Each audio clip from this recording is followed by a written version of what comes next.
Análisis de coyuntura política. De esto hablaremos en República.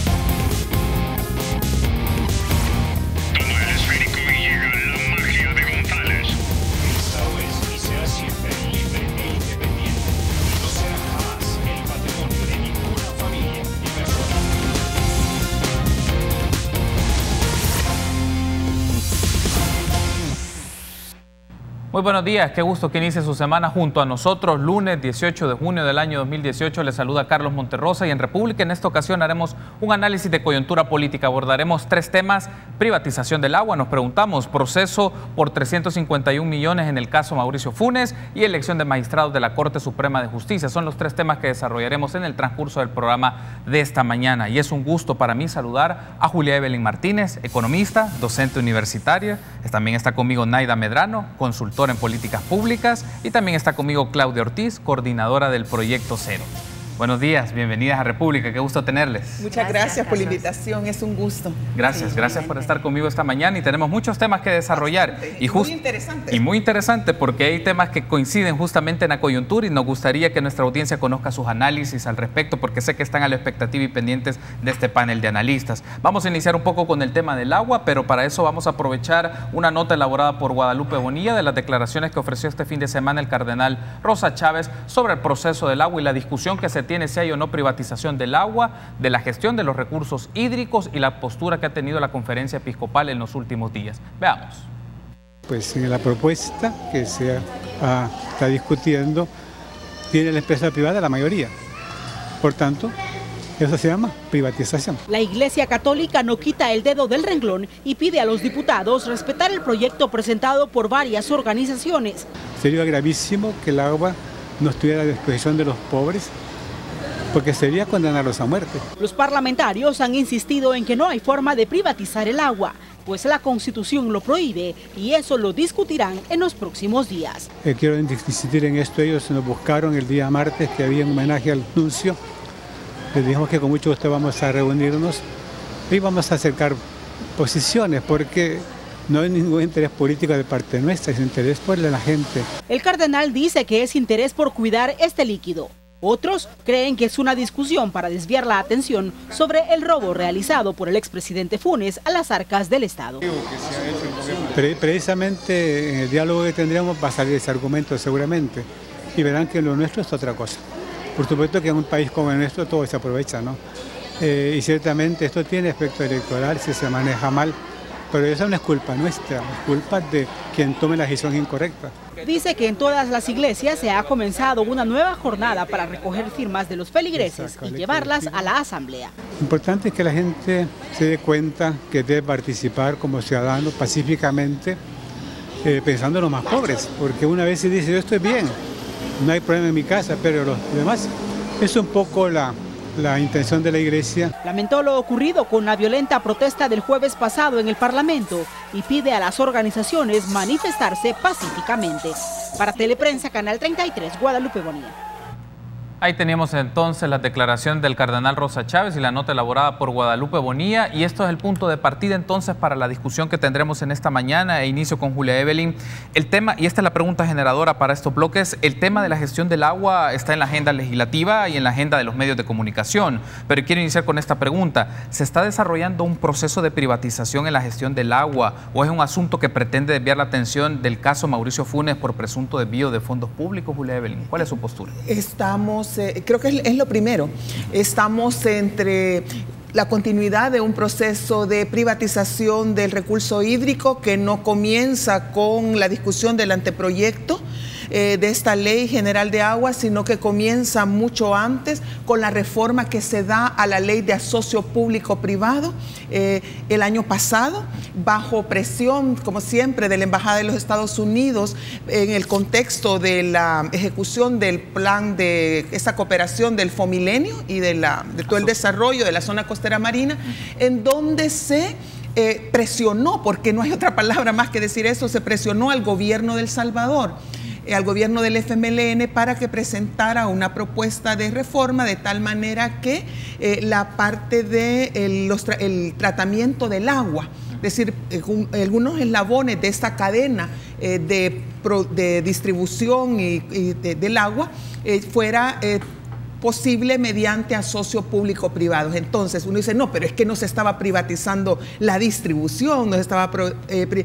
privatizando, digamos, la distribución del agua a la gente. Sí, pero ya eso abrió una ventana, ¿verdad?, de la posibilidad de que empresas privadas e inversionistas privadas entren en la cadena del agua a través del tratamiento de aguas residuales, pero también a partir de los acueductos, es decir, los alcantarillados, el tratamiento de plantas de tratamiento de agua. Entonces, ahí comienza con los asocios público-privados y ahora continúa, porque también esto no hay que ver que aquí va a terminar, sino que continúa con esta reforma, con esta ley de agua que se está aprobando y que si el pueblo salvadoreño y las organizaciones sociales, como decimos, no se ponen en pie de lucha, va a pasar esta ley de privatizar ahora la gestión del agua, es decir, la política pública del agua. Entonces, usted la va a dejar, una política que es pública, no en manos del Estado, sino que la deja en manos de personas bajo el pretexto de que son técnicas, pero que están pagadas, que están al servicio de entes privados, ¿verdad?, gente privada, y ahí viene la segunda fase. Y después vendrá, a medida que va a depender también de los resultados de las elecciones del 2019, después vendrá ya la privatización del agua, ya venta de activos, que es lo que ha sucedido, y no debemos de verlo como con una gran sorpresa. Si esto es parte de todo el programa económico neoliberal, y en muchos países como Chile, que siempre se toma como ejemplo, u otros países, ya también el agua está privatizada. Así es que solamente esperarían como que llegara un ejecutivo que diga que va a seguir estas reformas para concluir todo el proceso de privatización. Pero sí es un proceso de privatización y lamentablemente ha coincidido con el destape, digamos, de toda esta corrupción del gobierno de Mauricio Funes y de sus amigos y amigas, y esto pues les da una justificación, decir, no, sí que quieren tapar, ¿verdad?, ese proceso, pero yo creo que son cosas muy independientes. Julia Evelyn ha mencionado en su primera intervención que en el primer caso lo que se está mostrando es un proceso de privatización de la gestión del agua, y un punto generador fue la reforma a la ley de asocios públicos privados en diciembre del año pasado, que permitía el tratamiento de aguas residuales a través de empresas del carácter privado. Entonces, desde su perspectiva, Naida, ¿va por esa lógica o es un tema que desvía la atención del caso Funes? ¿Cómo lo ve usted? Yo comparto el criterio de Julia Evelyn. Definitivamente es un caso que tiene su visión particular, su tránsito particular. No es un tema nuevo en la agenda pública, es un tema, el proceso de privatización ya lleva bastantes años, ya tiene su avance, y poco a poco se han ido instalando marcos regulatorios que cada vez lo acercan más. Hay momentos de mayor resistencia de la población salvadoreña, eso detiene eventualmente la intencionalidad política de la privatización del servicio. Tuvimos a los estudiantes de la UES dentro de la Asamblea Legislativa, en la Asamblea Legislativa, exigiendo la no privatización del recurso hídrico. El sábado también hubo una marcha inmensa de la población salvadoreña. Entonces, claro, acá lo que estamos encontrando es una representación de intereses clara, pura y dura. Dijimos en este mismo programa que la configuración de la Asamblea Legislativa nos iba a llevar a estos escenarios. Es decir, ahora la aritmética legislativa da para generar estos procesos de debate, discusión e instalación de enfoques y de representaciones de intereses más apegadas a una visión privatizadora, de derecha, proempresarial, entre otros tantos sinónimos que se le pueden dar a este enfoque, ¿verdad? Entonces, ahí es donde seguramente nos vamos a mover en el escenario. El asocio público y privado fue precisamente la pieza lego importante y fundamental para instalar no solo el agua, vienen más temas. Sí. Y el tema es precisamente que esto en la Asamblea Legislativa cuenta con los votos suficientes como para discutirse y aprobarse. Ahí es fundamental que la población salvadoreña esté alerta, que sepa cuáles son los intereses que se representan dentro de los marcos regulatorios y que se sepa cuál es la intencionalidad que hay detrás de ello. ANEP ha dicho que no se trata de un proceso de privatización, lo dijo también la bancada de Arena. Sin embargo, tenemos más de un ejemplo en donde no solo es porque esté establecido en la Constitución de la República, sino que la práctica de legislación secundaria o de regulaciones específicas de otros tantos entes han dado la suficiente experiencia como para decir que se abren las puertas de ejercicios de privatización. Entonces, es muy importante estar vigilantes. Los primeros 5 artículos que se aprobaron hace 2 semanas alrededor del tema del agua tenían que ver con el ente regulador, curiosamente, desdiciendo todo el trabajo realizado por la legislatura anterior, en donde se discutió la propuesta del Ministerio de Medio Ambiente y Recursos Naturales y la del Foro del Agua, que se había avanzado en 90 y tantos artículos, y vimos cómo en una sentada de comisión, de manera ágil, eficiente e inmediata, que cómo nos gustaría que el órgano legislativo tomara a bien este tipo de ejemplos dentro de la perspectiva de elaboración de marcos regulatorios más pensado desde el enfoque de derechos, y pues bueno, tuvimos lo que tenemos, de verdad, o sea, la aprobación de estos 5 artículos, ente regulador, que es la médula espinal, ¿verdad?, el funcionamiento de ANDA, y pues bueno, aquí estamos justamente en esta realidad coyuntural específica. Esta es la agenda, en particular, lo que alrededor de ello se maneje seguramente tendrá que ver con la colocación que servirá dentro de la agenda electoral que está a la vuelta de la esquina. Antes de irme a la pausa, quisiera escucharla, Claudia, porque también el tema del agua, en principio hay acciones de carácter más coyuntural, pero el tema ciertamente se viene discutiendo desde hace 12 años en la Asamblea Legislativa, pero se aparece esta idea, ¿no? Esto ha surgido porque son condiciones marcadas por lo que hizo la Fiscalía General de la República, pero si lo vemos en perspectiva ampliada, el caso viene desde hace 12 años entre propuestas y discusiones de organizaciones sociales y que en la Asamblea Legislativa no tenía eco hasta este momento que las piezas se empiezan a moverse. Sí, así es.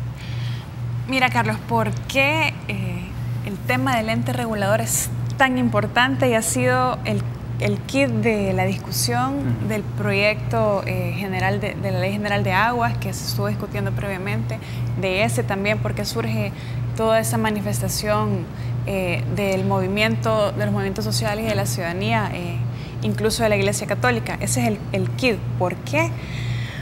Porque no está digamos que la clave de todo esto no está tanto en el marco regulatorio, los principios y todo esto. Realmente es bastante unánime que el agua es un derecho, que debe primar el consumo humano sobre el uso industrial, comercial, etc.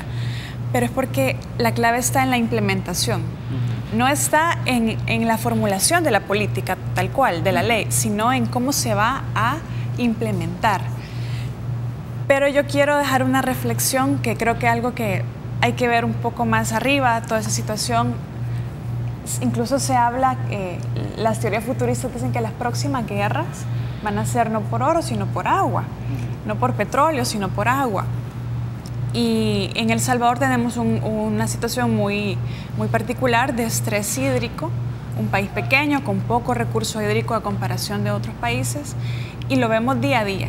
Lo vemos día a día, las protestas de las comunidades por el agua, incluso las personas de clase media nos quejamos frecuentemente por un mal servicio. Pero este es un tema... De hecho, ese es un tema en el cual podemos ver la fractura de nuestra sociedad y la fractura en términos políticos y sociales y la falta de unidad y de confrontación tan fuerte y la polarización tan fuerte que sufrimos en nuestra sociedad.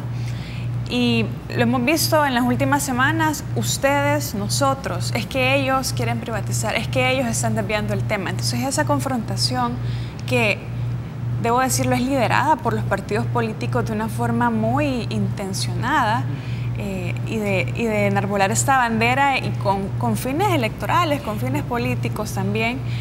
Pero los liderazgos de nuestra sociedad, los liderazgos políticos deben evolucionar a no tener esa confrontación tan fuerte, sino lograr generar, como estamos hablando de un tema de gestión de un recurso escaso, poder generar las condiciones de diálogo, de negociación en una mesa limpia, porque esa no va a ser la última, no es que se aprueba la ley, digamos que aprueban una ley súper garantista. pero las condiciones de conflicto siempre van a estar en la sociedad. Y es en la implementación, aunque la ley tenga un marco muy específico, pero esas condiciones culturales, esas condiciones económicas, de poder económico real y de poder social, digamos, poder político real que existen, se van a trasladar a la implementación. Entonces no vamos a resolver solo con el marco jurídico institucional. Este es un buen momento y qué lástima que las cosas se han dado de esta forma. Y claro, el tema da para ese nivel de conflictividad, pero si los liderazgos políticos, sociales, por ejemplo, la iglesia está jugando un rol importante, también los partidos políticos, la empresa privada, el movimiento social, ese bloque tan interesante que se está gestando en este momento alrededor de ese tema.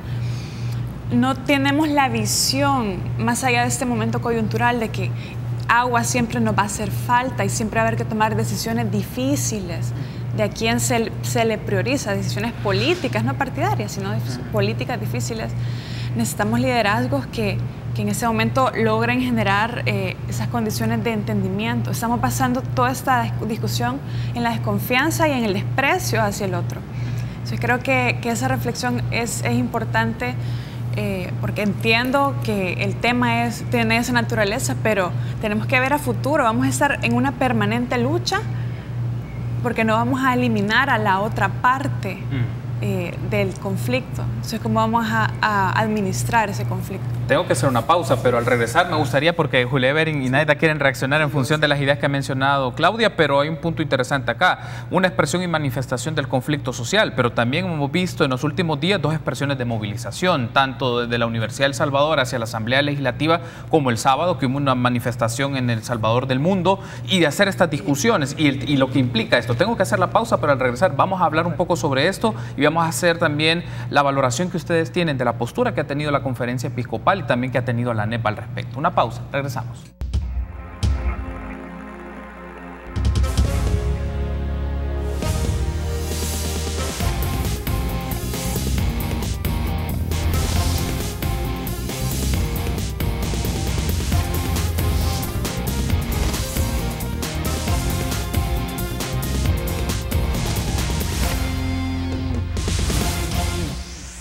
Gracias por seguir junto a nosotros en República. Continuamos con nuestro panel de analistas, Claudia Ortiz, Naida Medrano, Julia Evelyn Martínez. Análisis de coyuntura política, pero estamos hablando particularmente del proceso de discusión del anteproyecto de ley de la Asamblea Legislativa. En el bloque anterior tuvimos la primera reacción de nuestras invitadas ante la pregunta si es básicamente un proceso de privatización el que se está haciendo en la gestión del recurso hídrico o es una condición o un tema que ha surgido de manera más coyuntural respecto a lo que ha ocurrido al caso de corrupción o la presunta corrupción del caso Funes. Tuvimos las primeras reacciones y Julia Evelyn también quiere reaccionar en función de los comentarios que se han emitido. Adelante, Julia. Yo solo quiero hacer, con todo respeto, yo no estoy de acuerdo con su planteamiento, Claudia, cuando dice que este es un tema de polarización y como la polarización debe llevarnos en su lugar a ponernos de acuerdo, a tener buena voluntad en el tema, a buscar el bien común. No, este no es un tema de eso. Sí hay polarización, obviamente, pero ¿por qué? Porque el tema del agua, como usted muy bien lo apunta, es un tema de poder.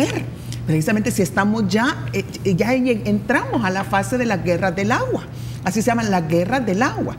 Entonces, y esto se va a ir agudizando más, pero en esa guerra no es un problema de incomprensión, no es un problema de que no entendemos el problema, sino que es un problema de poder. ¿Quién tiene más poder para hacer que esa agua se dirija a satisfacer sus necesidades, que es el caso de la gente o las empresas y los grupos empresariales corporativos y los partidos políticos que sirven a esos intereses corporativos, que quieren que esa agua se vaya, no para satisfacer necesidades de la vida de las personas, ¿verdad? Que es la gente que está en la calle, que es la gente que salió de la Universidad de El Salvador el jueves o que salió el sábado en la otra marcha, sino que quiere este grupo que vaya esa agua para sus intereses económicos, para que vaya a regar sus canchas de golf, para que vaya a regar los cañaverales, para que vaya a los ingenios y para que vaya a todos los usos que requiere, ¿verdad?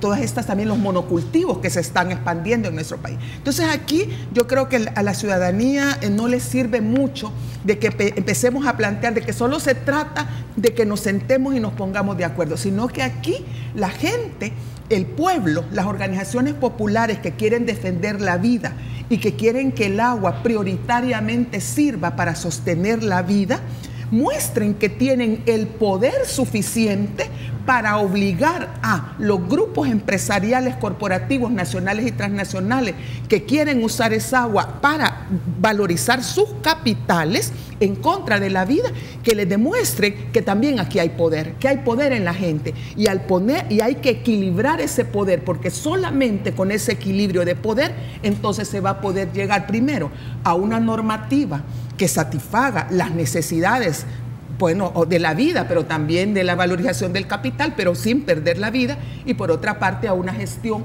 pública del agua. Yo no estoy hablando necesariamente de una gestión estatal del agua, pero sí pública, una gestión en la cual lo público, el bien público esté por encima del bien privado. Y eso creo que la participación entonces de la conferencia episcopal, la participación de la UCA, la participación de diversas organizaciones de la Universidad del Salvador, lo que está definiéndose es, miren, nosotros en esta lucha de poder nos estamos poniendo del lado de la gente, del lado de la vida. Y los que están rechazando, como por ejemplo el expresidente de ANEP, bueno, la ANEP, pero también este expresidente de la ANEP, Jorge Dabú, que ha salido, pero por ejemplo a la UCA nos ha tildado de ¿qué? De comunistas, de que estamos asusando el audio de clases y todo lo demás. Ahí ves, mire, porque saben que entonces hay un pueblo y hay uno que está tomando poder, que está construyendo poder, ahora tienen miedo. Y por eso es que se van a poner más represión. Entonces yo creo que no hay que perder esto. Estos no son los partidos políticos los que están manipulando este tema, sino que es las fuerzas sociales que están generando, que se están moviendo para construir el poder necesario para defender en unos casos sus necesidades, la gente, y en otros casos sus intereses económicos, que son las empresas. Antes de escuchar a Naida, solo quiero aprovechar para incorporar un recurso más que nos ayude para ampliar todavía más la discusión y escuchar a Naida y a Claudia sobre esto. Norman Quijano, el presidente de la Asamblea Legislativa, brindó declaraciones sobre la postura que tiene el grupo parlamentario de Arena ante el caso y la discusión que se tiene del proyecto de ley de agua. Veamos sus declaraciones y luego regresamos con las reacciones de nuestras invitadas. No vamos a privatizar el agua. Eso sería inconstitucional, sería ir en contra de nuestros principios. Ni tan siquiera hay dictamen, ni tan siquiera hay decreto, y sencillamente está en una fase de discusión donde se analizan diversas propuestas en el seno de la comisión respectiva. Pero ya aprovechando que hay un año preelectoral, andan esgrimiendo esa falacia, esa mentira, engañando a nobles salvadoreños que muchas veces se ven sorprendidos por este tipo de mensajes. Ahí tenemos entonces las declaraciones de Norman Quijano, Naida, para que pueda reaccionar en función de los elementos que ya están apareciendo en la discusión. Sí, bueno, yo quisiera reaccionar desde dos aristas. Claro. Una, el manejo del discurso alrededor de lo que está sucediendo, ¿verdad? O sea, el presidente de la Asamblea Legislativa, el señor Norman Quijano, está estableciendo como jefe de su bancada, como vocero de su bancada, que no se quiere privatizar.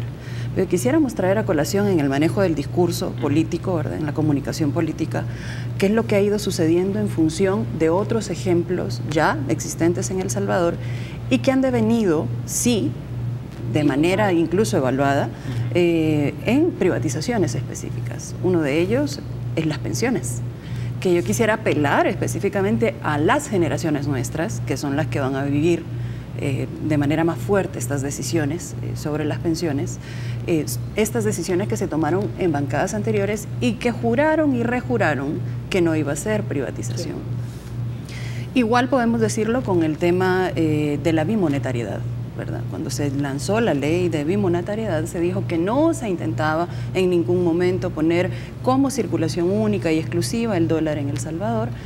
Sabemos para qué sirvió ese instrumento también, ¿verdad? O sea, los instrumentos jurídicos, la formulación de las políticas públicas tienen también una razón de ser. Es decir, en la formulación también hay lenguaje, también hay representación de intereses. Ahí la implementación es la extensión de la arena.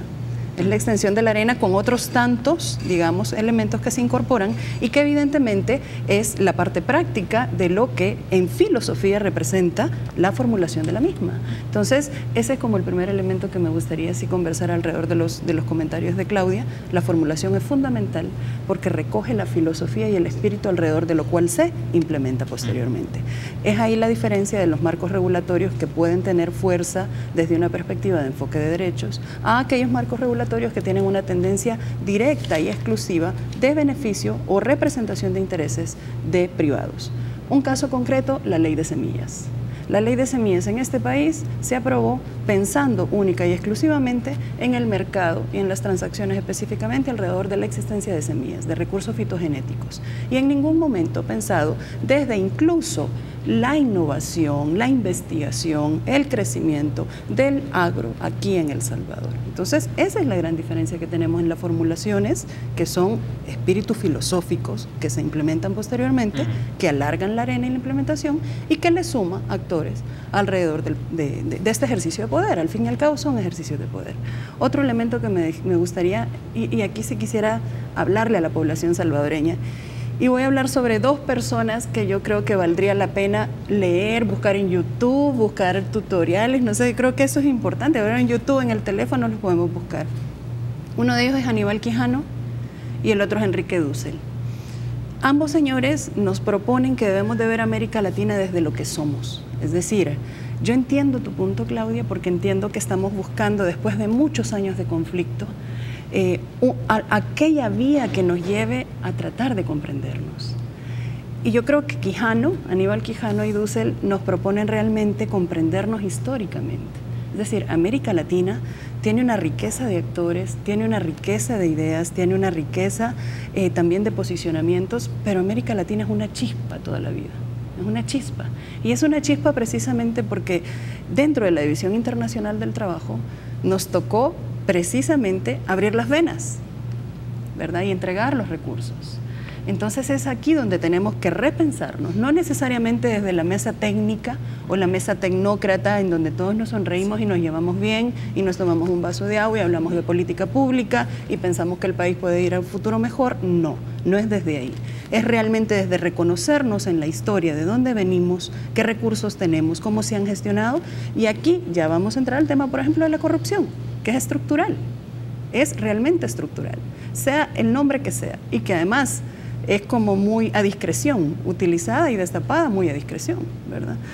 Entonces, en ese sentido, yo invito a la población salvadoreña que busquemos en YouTube a Enrique Dussel y a Aníbal Quijano. Yo creo que son dos voces más allá de este panel que me honra, porque además somos mujeres planteando posicionamientos reales en el país. Y que nos dan pistas de cómo por dónde podríamos ir. Más allá yo creo que incluso el posicionamiento de que El Salvador lo puede hacer y que El Salvador tiene la capacidad de elevarse de los discursos políticos, partidarios. Entre otras, creo que le ha hecho mucho daño a la población salvadoreña, porque ha otorgado y ha dado el ejercicio de representación demasiado a tomar la palabra, ¿verdad? Entonces la población salvadoreña en los últimos años no solo se ha desmontado.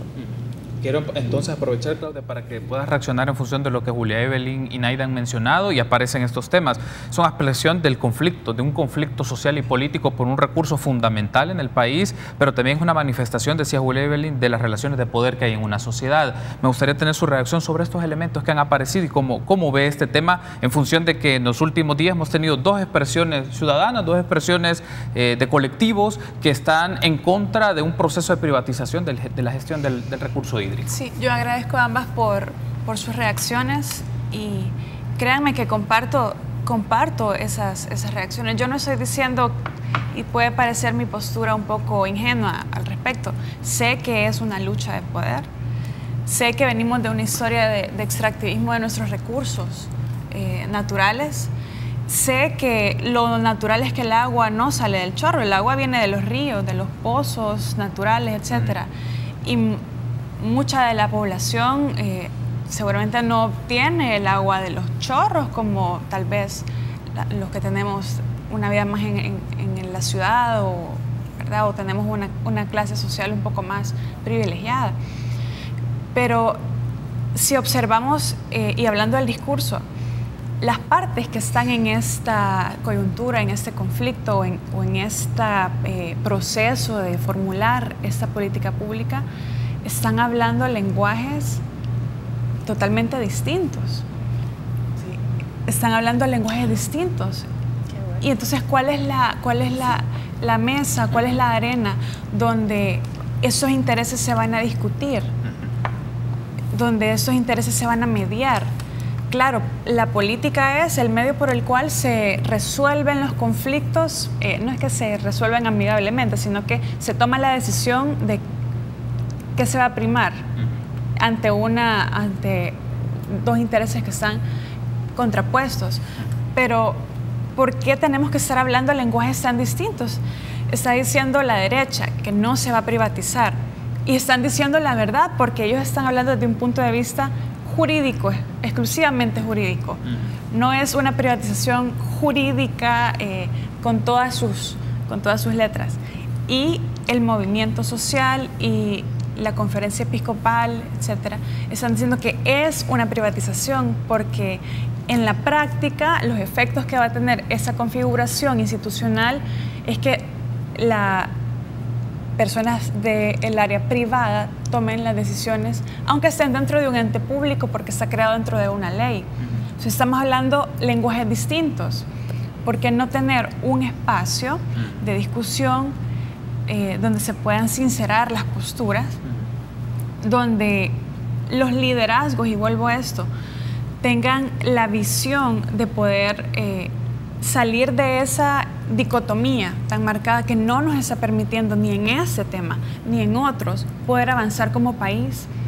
Porque aun el empresario que tenga el interés más espurio en el tema de extractivismo, de explotación del recurso hídrico, también toma agua, ¿sí? También necesita el agua para sostener su vida. Entonces, lo que estoy diciendo es que no son intereses realmente, y es difícil ver eso porque estamos acostumbrados a una lógica política de confrontación y de oposición de intereses. Pero en y sobre todo porque es un tema ambiental, no deberíamos tener posturas contrapuestas, sino somos interdependientes. Necesitamos del otro para que la vida continúe. Todos necesitamos que el agua nutra nuestros cuerpos y nos alimente y nos mantenga vivos. Entonces, hay que ver un poco más allá, y no estoy viendo, y cuando hablo de los discursos políticos y que los partidos están tomando esto con fines electorales o para enarbolar sus banderas, lo que estoy diciendo es que necesitamos liderazgos que vayan más allá de esa postura tan coyuntural de aparecer en cámaras y de defender cierto discurso, sino ver más allá de la trascendencia de este tema y poder tener esos liderazgos que permitan una discusión real del tema. Tengo que hacer una pausa. Al regresar vamos a seguir, Julia Evelyn, con el tema del agua y estas nociones. ¿Es un tema de un conflicto que se puede gestionar bajo una lógica interdependiente o es básicamente unas relaciones de poder en donde se tiene que buscar un marco legal en función de los derechos de las personas? Es decir, los dejo para la discusión, y también en esta dinámica de actores o esta constelación de actores alrededor me gustaría tener su valoración, escucharles a las tres sobre la postura de la conferencia episcopal y la reacción que la ANEP ha tenido, porque la ANEP reaccionó en función de la postura de la conferencia episcopal. Entonces, me gustaría tener sus apreciaciones sobre esto. Regresamos en minutos en República.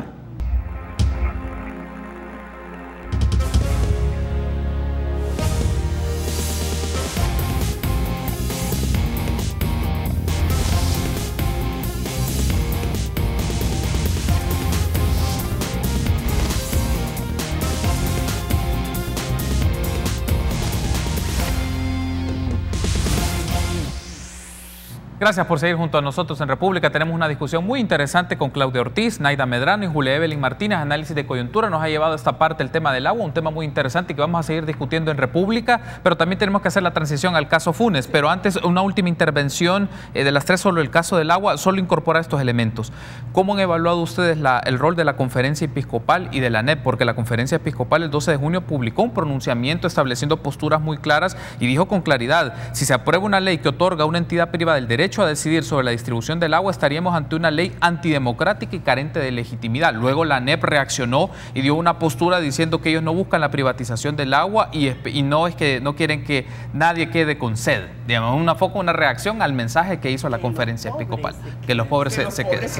No, entonces, pero yo rápido, no, yo realmente es un tema de desigualdad. Y entonces, es decir, no es lo mismo vivir en el agua o la disponibilidad de agua que tienen las colonias de las personas que viven en Soyapango que la disponibilidad de agua que tienen las personas que viven en las lomas de Santa Elena, o en la colonia Escalón o en la San Benito. Entonces ahí está una primera desigualdad en el acceso al agua. Entonces es cierto que de estos empresarios necesitan tomar agua, pero ellos siempre han tenido asegurado el agua para tomar, y si no hay y no la toman del chorro, de donde sí la toma la gente de Soyapango, sino que la toman del supermercado, y generalmente es agua importada. Así es que dejémonos o sea, hay un tema de desigualdad. En cuanto al tema de la privatización, yo creo que sí es un proceso de privatización que va en etapas. Como yo le decía, ya comenzó con los asocios público-privados, que ahora continúa con la creación de un ente regulador que va a tener una racionalidad privada en la gestión y va a concluir posteriormente. Yo me imagino que si es que llega a triunfar el partido Arena en estas próximas elecciones, el candidato ya ha manifestado en repetidas ocasiones que él está de acuerdo con la privatización. Inclusive él ha dicho que quiere privatizar las cárceles y la seguridad pública. Yo le escuché decir, ¿verdad? En algún debate. Entonces, luego, lo importante aquí no es, sí, hay que llegar a una mesa de diálogo, pero que la mesa de diálogo no se siente en los partidos políticos, porque el FMLN no tiene autoridad moral en este momento para ir a defender la no privatización del agua, cuando ellos han sido los promotores de los asocios público-privados y durante 9 años no han hecho nada por aprobar esa ley y por crear toda esa coyuntura de poder para evitar esa privatización del agua. Entonces, ellos no tienen. Entonces, tienen que ser otros actores, como por ejemplo la conferencia episcopal o como por ejemplo las universidades que tienen un interés popular, como la UCA o como la Universidad del Salvador. Entonces, yo creo que sí tiene que ser. Y luego la gente, y aquí es mi llamado a la gente que nos está viendo, hay que mantenerse en la calle, hay que mantenerse en la movilización, porque solo de esa manera se van a detener las privatizaciones. La Marcha Blanca en el 2000 logró detener la privatización de salud, que decían que no era privatización Arena. Las comunidades de Nejapa lograron detener la voracidad de la empresa SABMiller de la Coca-Cola cuando quería ampliar y explotar más el recurso hídrico allá en Nejapa. Entonces es la gente la que va a lograr movilizándose y actuando y construyendo este poder, y va a detener la privatización, porque la podemos detener. No, totalmente de acuerdo. Quizás verlo también desde dos perspectivas, ¿no? Claro, la ANEP ha salido un poco tratando de mitigar el impacto que ya ha tenido en la población salvadoreña. No es lo mismo hablar de la privatización de la telefonía, hablar de la privatización del agua. Es decir, hay ciertas diálogos, negociaciones que se pueden dar alrededor de determinados servicios, pero estamos hablando del recurso hídrico, estamos hablando de un servicio humano básico, fundamental para la existencia del ser humano. No estamos hablando de algo suntuoso, no estamos hablando de algo de lo que podemos prescindir, de lo que se puede privatizar. O sea, yo puedo vivir sin celular, no es problema con el tema de la telefonía, pero no puedo vivir sin agua. O puedo vivir en condiciones tremendamente precarias. En Honduras, lo que sucedió fue un proceso de privatización alrededor de las municipalidades. Y dijeron, revés y derecho, las autoridades que no se trataba de procesos de privatización, ¿verdad? Entonces, estamos viviendo de manera pura y dura un proceso de búsqueda de privatización del recurso hídrico, y eso está claro, ¿verdad? Y eso hay que decirlo tal cual. En ese sentido, yo creo que es fundamental, y me sumo al llamado de Julia Evelyn, que la población salvadoreña reaccione. En algún día de estos, de la semana pasada, yo ponía en el Facebook, el problema fundamental es cuando empezamos a negociar. Empezamos a negociar y empezamos a pensar que si yo concedía esto, entonces recibía algo a cambio que me iba a ayudar a la formulación de un proyecto político de país a mediano o largo plazo. Y hablo del accionar específico, por ejemplo, del FMLN en la Asamblea Legislativa.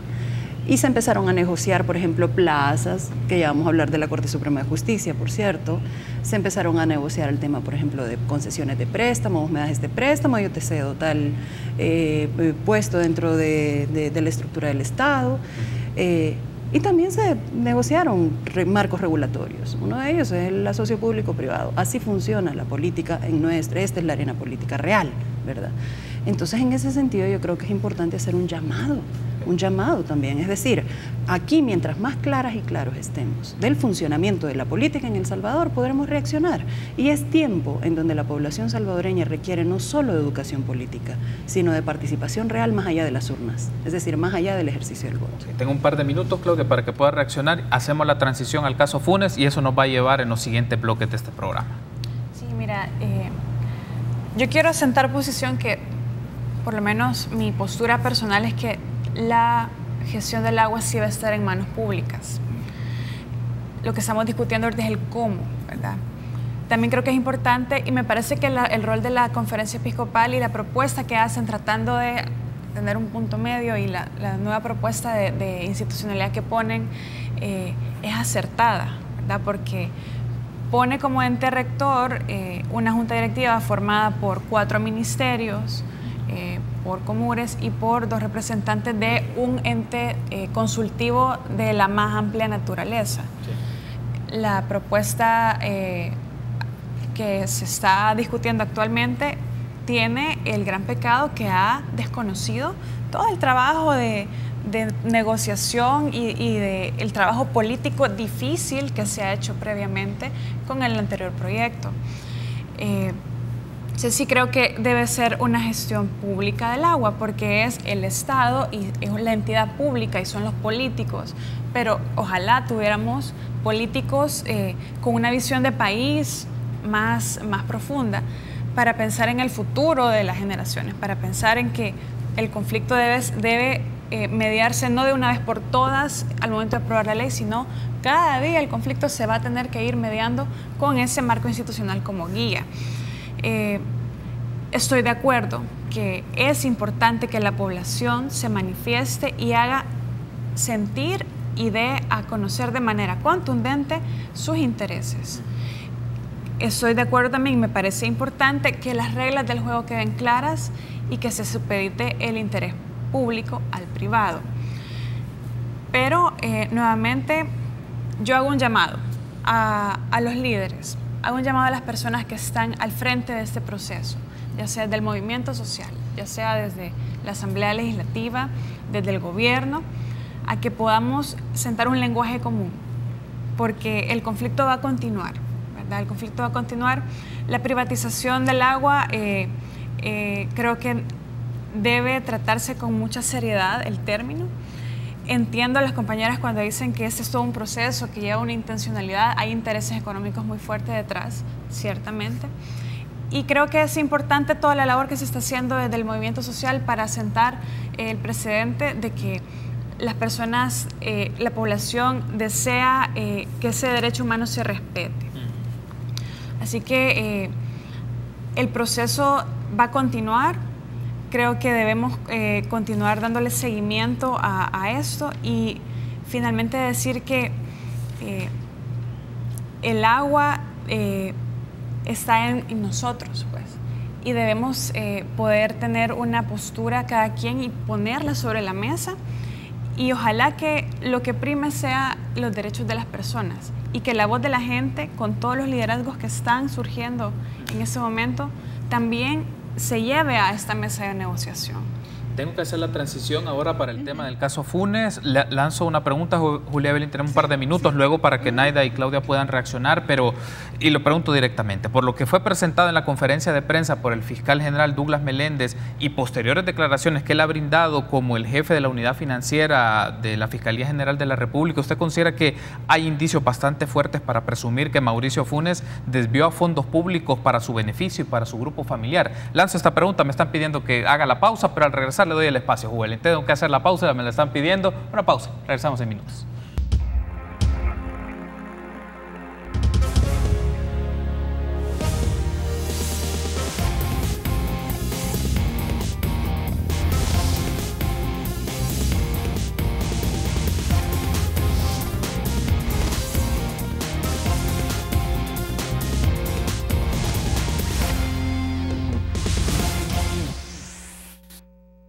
No hay difusiones rojas para los involucrados hasta la fecha, porque las difusiones rojas no pueden ser generadas por la policía. Interpol no acepta tramitar una difusión roja por una orden de captura que no sea judicial.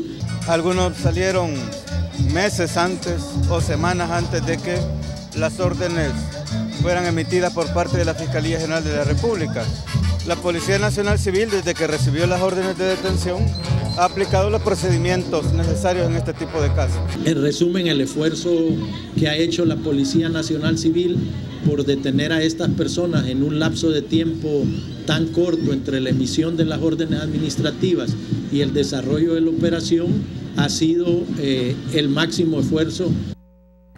Ahí tenemos entonces las declaraciones de Howard Cotto, director de la Policía Nacional Civil, y Mauricio Ramírez Landaverde, ministro de Justicia y Seguridad Pública, en donde dan su posición en algunos casos de las personas ante el caso Funes del presunto desvío de fondos públicos, que alegan que eran estamos hablando más de 30 órdenes de captura y no todas se aplicaron, como mencionaban ahí en las declaraciones. El ministro mencionaba, algunos ya habían salido del país previamente a la conferencia de prensa del fiscal general de la República. Entonces deja esta presunción justamente, Julia Evelyn, y retomo la pregunta que mencioné en el bloque anterior. Por todo lo que se ha mencionado, ¿considera usted que hay indicios suficientes o indicios robustos para presumir que Mauricio Funes desvió fondos públicos para su beneficio y el de su grupo familiar? No, mire, yo creo que si sumamos tres hechos: primero, la conferencia de prensa, la información y toda la argumentación y la presentación de pruebas que se hizo en la conferencia de prensa del fiscal, luego también toda la evidencia documental que se ha estado presentando poco a poco, y cuando me refiero a prueba documental me refiero a las facturas, ¿verdad?, a correos, etcétera, más las digamos, confesiones o declaraciones de estos llamados testigos criteriados. Usted suma esas tres cosas, nos da igual que Mauricio Funes y su grupo familiar y su círculo de amigos, porque no solamente su familia próxima, sino que también su círculo de amistades ha cometido actos de corrupción muy graves. Es que estamos hablando de cantidades astronómicas, pues no estamos hablando que se llevó 10 millones, 15 millones, sino que estamos hablando de más de 300 millones, lo que han desviado. Y en esto hay tanta complicidad, por ejemplo, porque aquí habrá que seguir profundizando la investigación, porque y el ministro de Hacienda, ¿cómo es que el ministro de Hacienda dejó hacer todas estas transferencias y se emitieron incluso decretos ejecutivos permitiendo estas transferencias?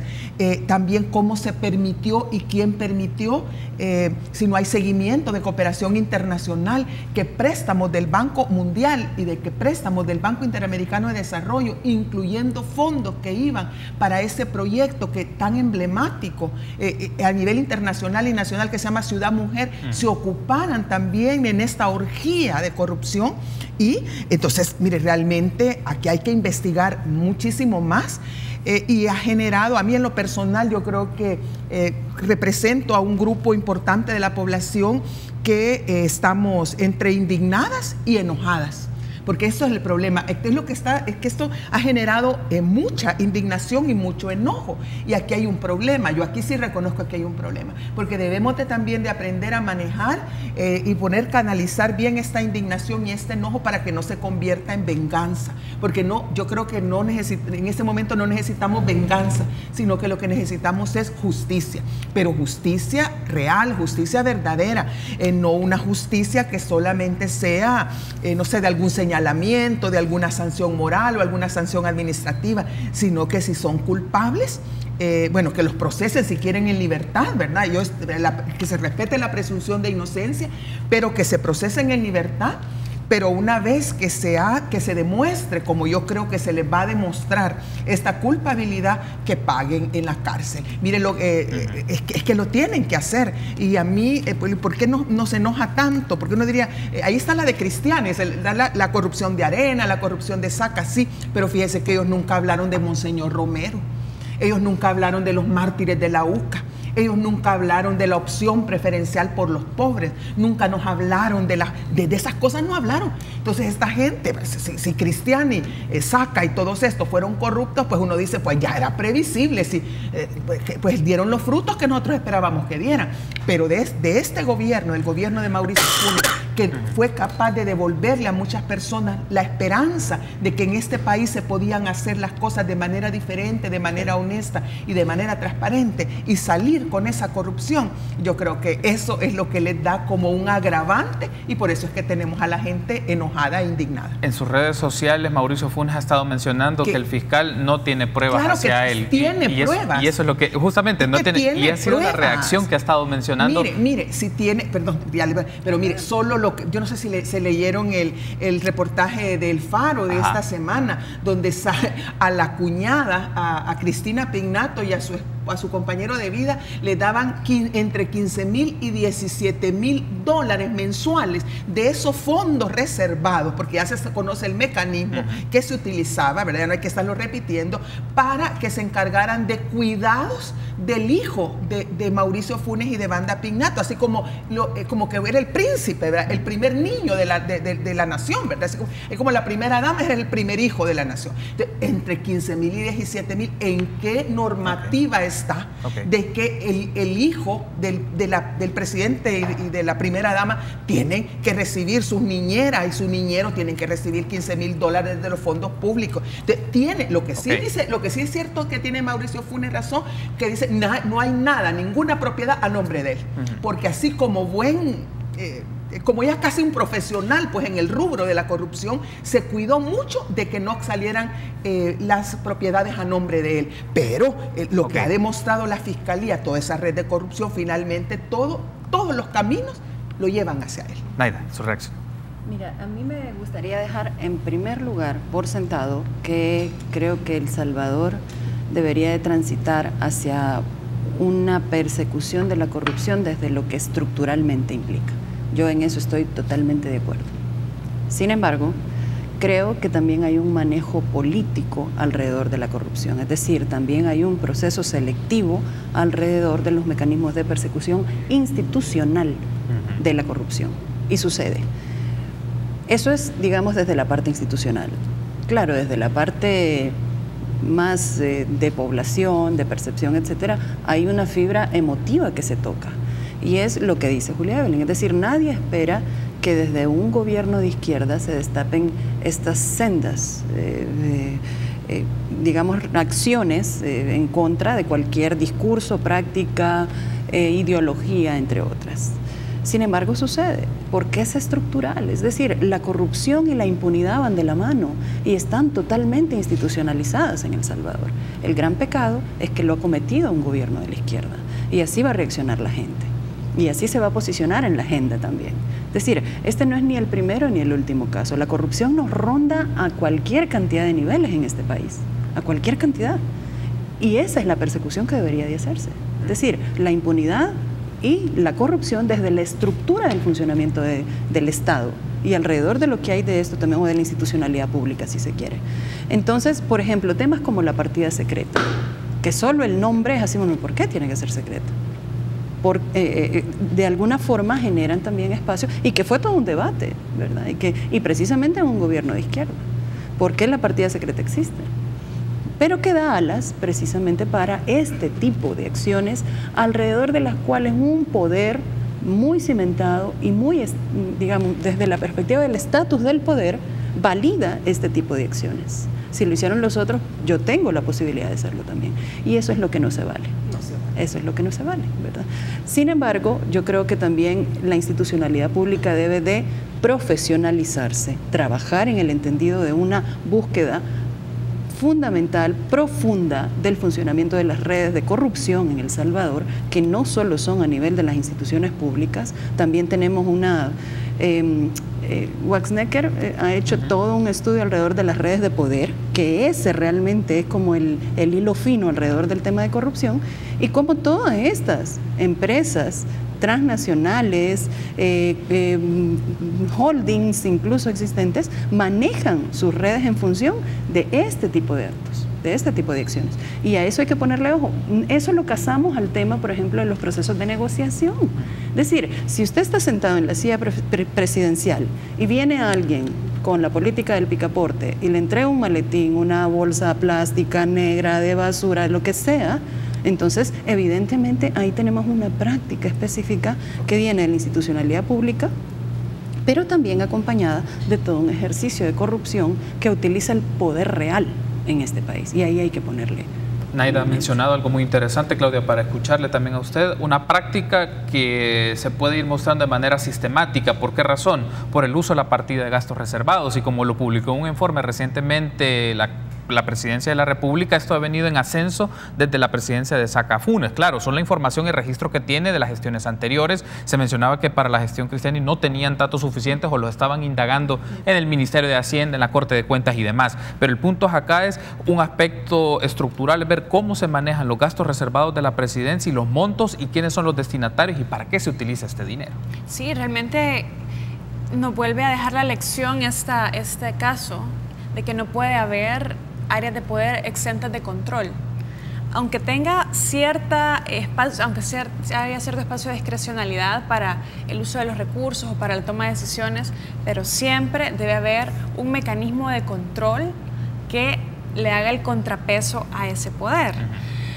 Ha sido un caso sumamente escandaloso y tal vez los salvadoreños tenemos la característica que nos tomamos con humor, que salieron los memes y todo, pero realmente debemos tomar la lección de que cada vez más, y es importante esto, hay que seguirle pidiendo cuentas a los gobernantes. Y creo que la revelación de este caso de corrupción va a ser un punto de quiebre en esa justamente corrupción estructural, porque es muy importante el rol de la Fiscalía en ese momento. Se le critica que demasiado show mediático, etcétera. Yo valoro que es importante que se posicione la Fiscalía como un ente de poder también, porque es, creo que como le llaman, el cuarto poder, que es el órgano contralor. Tenemos ejecutivo, legislativo, judicial, pero el órgano contralor, que no solo es la Fiscalía, sino son todas estas instituciones que hacen el control político a estos otros tres órganos que tienen el poder en su máxima expresión, digamos.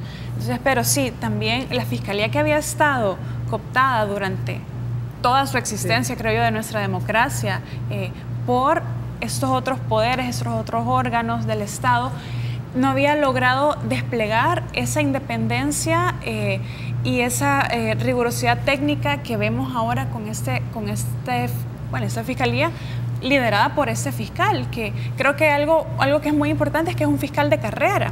Entonces, su ética de trabajo responde mucho a que la ley se cumpla, a velar por el cumplimiento de la ley como lo mandata la Constitución. Entonces, creo que es importante y se vio en esa conferencia de prensa muy extensa, por cierto.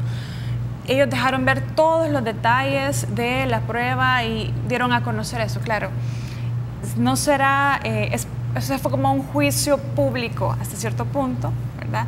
Pero es importante que la gente conozca esto y abra los ojos de que no es normal que un presidente robe de esta forma. No es normal y no es justo para la población, para un país que tiene tanta necesidad. Entonces creo que es importante seguir viendo de cerca el rol de la Fiscalía. Creo que es importante apoyar a la Fiscalía porque creo que está haciendo una labor muy valiente.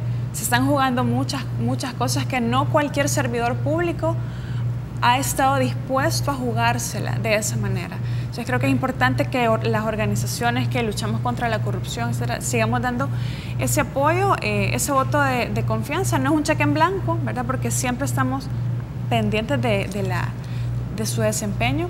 Y ahora queda en la sede judicial, o va a quedar en la sede judicial el desarrollo de esto, y es ahí donde también es importante la vigilancia, el seguimiento a que se dé de una forma también independiente. El tema de la independencia judicial, que no sé si va a quedar chance de poderlo discutir, pero también vamos como armando esas piezas o reconstruyendo ese armazón de la democracia que poco a poco aspiramos, ¿verdad? Tengo que hacer una pausa, Julia Evelyn, pero al regresar me gustaría que hablemos del caso del proceso de elección de magistrados de la Corte Suprema. Nos quedaría solo un bloque, pero creo que es importante escucharle y tener su posición sobre este proceso que se lleva en Asamblea Legislativa. Una pausa, volvemos en minutos.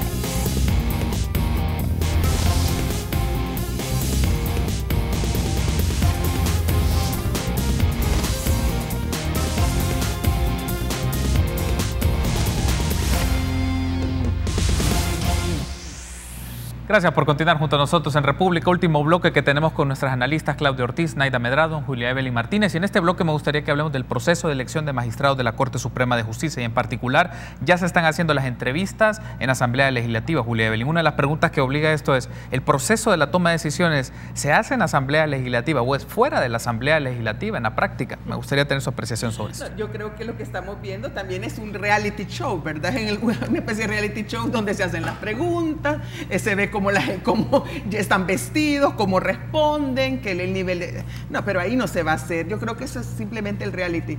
Yo creo que así como en estos programas de televisión, ya los jueces ya tomaron, donde se va a tomar esa decisión, ya tomaron su decisión y finalmente serán, en mi opinión, intereses económicos, no necesariamente políticos, partidarios, sino que intereses económicos los que van a tener el mayor peso en la elección de estos magistrados. Yo lamentablemente así es. Y ya yo solo permítame regresar al tema anterior y ya con eso concluyo.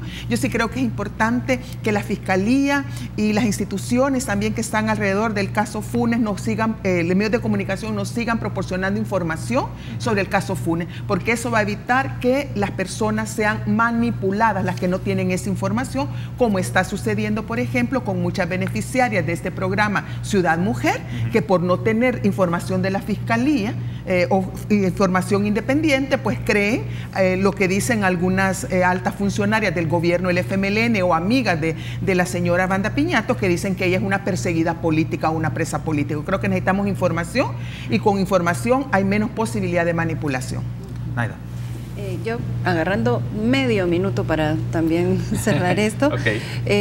Yo creo que el tema de la corrupción siempre se aplaude cuando hay persecución.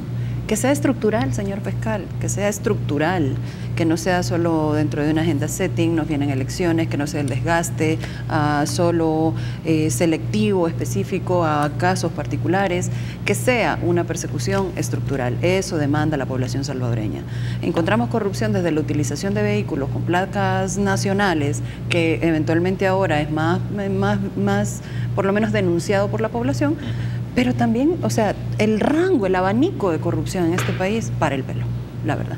Y ese es el tipo de persecución que necesitamos. No solo la emblemática alrededor de la agenda setting, que es la agenda que se coloca dentro de los momentos electorales, que está a la vuelta de la esquina, sino que la estructural. Y eso no quita que se investigue el caso en particular del que estamos hablando, pero dentro de ese hay cualquier cantidad de cosas que investigar, atrás y de lo que viene, por lo menos para prever, ¿no? Con el tema de selección de magistrados. Un poco hablando también de la arena del poder alrededor de esto. Yo creo que el ejercicio más cercano al contrapeso de los poderes del Estado ha sido en la última sala de lo constitucional. Tuvimos una sala de lo constitucional que pudo reaccionar frente a determinadas decisiones, por ejemplo, de la Asamblea Legislativa, y que tenían sustento bastante débil en función de su propio funcionamiento como órgano de Estado. Esa es la magia y esa es la naturaleza de los tres órganos de Estado. No es que uno esté sometido al otro, es la independencia de los poderes. Es muy difícil encontrarla en El Salvador, es muy, muy complicado. Un ejercicio parecido fue la última. Yo creo que los partidos políticos, que son quienes al fin terminan decidiendo en segundo grado, todas estas elecciones de segundo grado, ahí descansan, saben y sabían a qué estaban decidiendo. Esa es la importancia de la formulación cuando en este órgano descansa la selección de segundo grado. Porque claro, ahí está la representación de los intereses. Coincido que detrás va a haber toda una búsqueda de representación de intereses desde la perspectiva económica en El Salvador, que deviene también en lo político, ¿verdad? Totalmente. Entonces, esas son las arenas de poder existentes. el show, hablamos mucho de la democracia, y la verdad una de las lecciones que me ha dejado uno de mis maestros, que es el doctor Álvaro Artiga, es que en El Salvador no tenemos democracia, tenemos un régimen híbrido y aspiramos, hay una... Y claro, a mí también me quitó la venda de una forma muy, muy pedagógica, ¿verdad? Pero así como hablamos de la democracia que anhelamos, de la democracia que esperamos, de nuestra incipiente democracia, pero ejemplos claros, puros y duros de que en este país no existe democracia es precisamente esto, cómo se eligen a los magistrados de la Corte Suprema de Justicia. Esa construcción de democracia es la que está en la población salvadoreña. Esa es la participación que estamos esperando de la población salvadoreña. Hay un aspecto acá que quiero incorporar también para escucharle, Claudia, es varias organizaciones han estado promoviendo que el formato, que preguntas, que mecanismos, y en alguna forma en las entrevistas han ido apareciendo preguntas que diversas organizaciones han formulado. Y esto lo retomo para efectos de la toma de decisiones, que si bien se hace formalmente en el Pleno, pero los espacios, las instancias donde se deciden, donde se acuerdan, sobrepasan, no es necesariamente, o por lo menos así se pone en discusión, que no es en el Pleno Legislativo como tal, porque aparece una serie de entramado de organizaciones, algunas empresariales, otras políticas, otros tanques de pensamiento que están alrededor para influir en quiénes serían los perfiles. ¿Cómo ve usted esta idea? O ciertamente desde su perspectiva es en la Asamblea Legislativa donde se decide, donde se debate y en función de los perfiles que han puesto a disposición tanto el CNJ como el proceso de elección que hizo los abogados de FEDAES. Sí, primero decir que todo este proceso de democratización para hacernos menos autoritarios y un poco más democráticos en términos en los que habla Nadia, del régimen híbrido en el que podemos estar, este es un proceso dinámico y habemos una serie de organizaciones y de entidades, actores que hemos estado trabajando en función de que la decisión responda lo más posible a criterios de idoneidad, de independencia, etcétera. Ciertamente la decisión es política porque se toma en una instancia política. Claro que pueden haber detrás intereses de diversos tipos, pero es importante ir avanzando hacia la institucionalidad. Es decir, que la decisión no dependa tanto de intereses particulares, sino que exista un marco que permita que quite de lado un poco la discrecionalidad. Por eso me ha parecido muy importante experiencias como las del Centro de Estudios Jurídicos, donde ellos hicieron como asociación de abogados el ejercicio de poner a las personas que iban a ir como sus candidatos ciertos requisitos, un proceso muy, muy interesante y algo donde me parece que hicieron una innovación política en pedir declaración de intereses a sus aspirantes a candidatos. Ahora, los filtros es decir, los requisitos y los filtros que mediante jurisprudencia se han metido en el proceso, por ejemplo, sí. Eso es un avance importante. Es decir, ya nada más la entrevista o el pliego de documentos y de requisitos que se van reuniendo ya no es nada más una mera formalidad. Los candidatos tienen que también irse rebuscando por cumplir dichos requisitos, por expresar, por ejemplo, esa pregunta que les hacían de cuáles son las corrientes de pensamiento jurídico. Es decir, ya estamos avanzando, tal vez lentamente todavía, pero el trabajo es importante y el precedente es importante de que la decisión va a subir un poco la vara para que quien logre, digamos, ir pasando el proceso vaya cumpliendo un perfil un poco más alto de preparación académica, de producción intelectual, de trayectoria profesional, que vaya permitiendo caminar hacia esa independencia judicial que es la aspiración, ¿verdad? Que es la aspiración.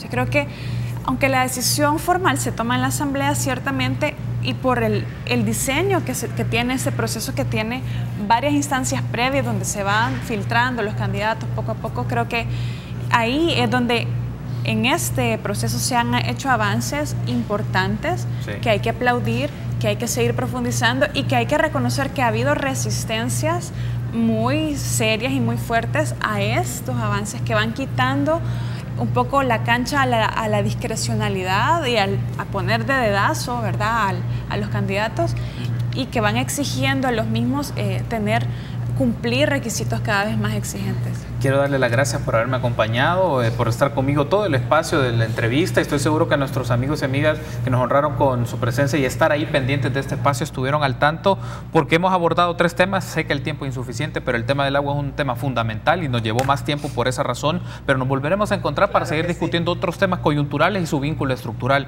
Julia Evelyn, Naida, Claudia, ha sido un gusto. Gracias por haberme acompañado y nos volveremos a encontrar, sin duda alguna. Vamos a hacer un enlace con Luis González de Quíbole para que nos comente cómo va el programa este lunes 18 de junio. ¿Qué tal, Luis? Qué gusto saludarte. ¿Cómo está tu fin de semana mundialista? Muy bien, buenos días para ti, Carlos, buenos días para tus panelistas. Qué lindo programa, me encanta que el poder femenino, las mentes pensantes de este país digan su opinión y que se den a conocer que son mujeres integrales, me encanta. Bueno, quiero decirte algo, dijiste mundialista, te comento, los mexicanos ahorita andan volando, mi hermano, andan allá, que dicen que en las banderas de Alemania las han bajado y han subido las de México, no sé si será cierto. Hicieron un gran partido, ¿eh? No, buenísimo, de verdad que bueno, creo que le ganó David a Goliat, pero qué bueno.